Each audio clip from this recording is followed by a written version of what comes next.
I have my artboard. If I go ahead and create text, how do I create text in Illustrator?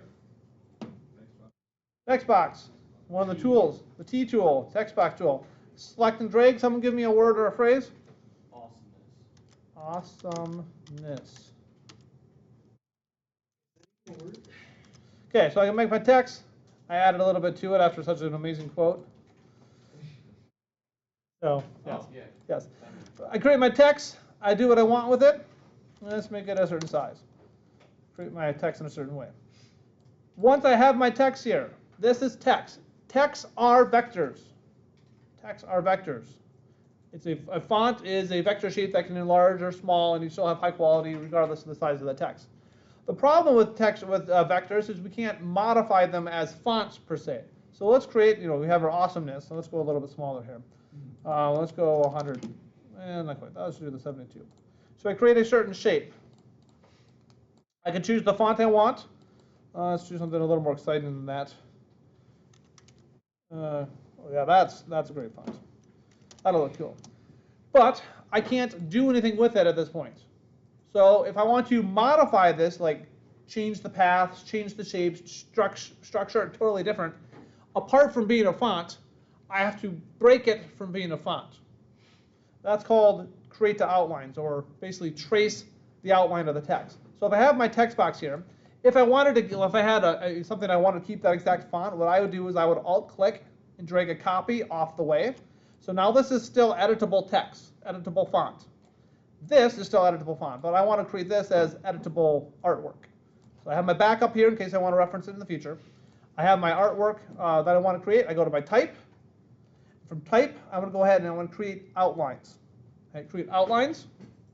What that does now, now you can see it looks a little different. It's now editable font. It actually creates it grouped. I ungroup it. Each font type, if I zoom in here, is now a vector that I could change, warp, art in other ways. So if I wanted to go into, say I want this A to look different than it's even possible, let's just skew it, make it look different. I can come up to some of my other tools in here. There's like different tools, shaper tools. I can come into my warp tool. I can start to modify that A a little bit, stylize it, and give it a different version of my A, to kind of graphic stylize my word. The word Sabercats, what we have for our Maranatha athletics, it's a certain font, but then they did stylize it a little bit. They added some lines and some points, so it's not technically a true font anymore because they've stylized some of the tips of the S and the T and the A have been stylized. This is kind of how they did it. They take the font, and then they create it into art forms, and then they were able to take your different tools and set it up this way.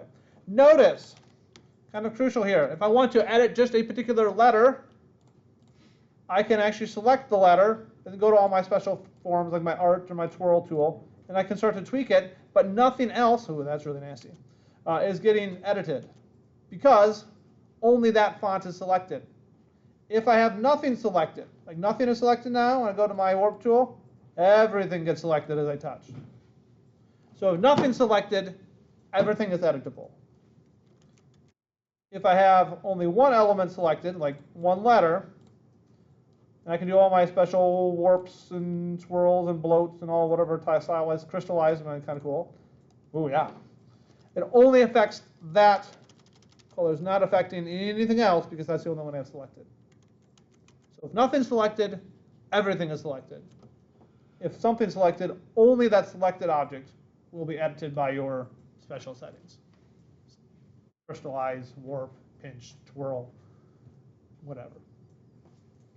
So how do you create art? Text into art.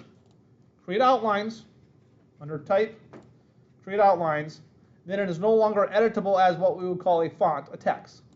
We can customize it and edit it out.